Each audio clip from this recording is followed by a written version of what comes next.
नमस्कार, स्वागत आहे तुमचं आपलं चॅनल सुचित्राज होम किचनमध्ये। आजची रेसिपी आहे तळणीचे मोदक।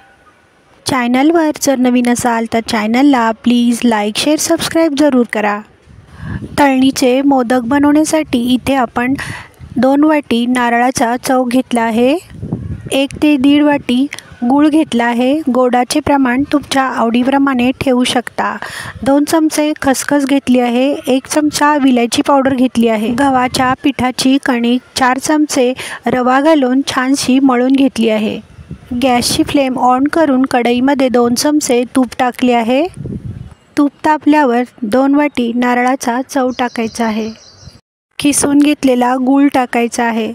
सर्व साहित्य 1 ते 2 मिनिटं मंद आचेवर छानसे परतून घ्यायचे आहे। 2 चमचे खसखस टाकायची आहे, 1 चमचा विलायची पावडर टाकायची आहे। सर्व साहित्य एकसारखे छानसे परतून घ्यायचे आहे। गॅसची फ्लेम ऑफ करून नारळाचे सारण प्लेटमध्ये गार करण्यासाठी ठेवायचे आहे। पोळपाटावर थोडे पीठ टाकायचे आहे। गव्हाच्या कणकेचा गोळा छानसा लाटून घ्यायचा आहे। इथे तुम्ही पाहू शकता गव्हाच्या कणकेचा गोळा छानसा लाटून तयार आहे। एका वाटीच्या किंवा झाकण्याच्या सहाय्याने गोल असे आकार करून घ्यायचे आहेत। इथे तुम्ही पाहू शकता गोल असे आकार बनवून तयार आहेत। गव्हाच्या कणकेच्या गोल लाट्यांमधून आपण सारण भरून घ्यायचे आहे।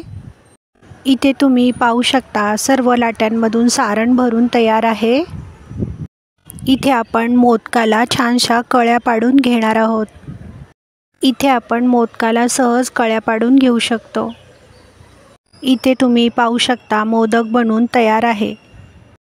अशा रीतीने सर्व मोदक बनवून तयार आहेत।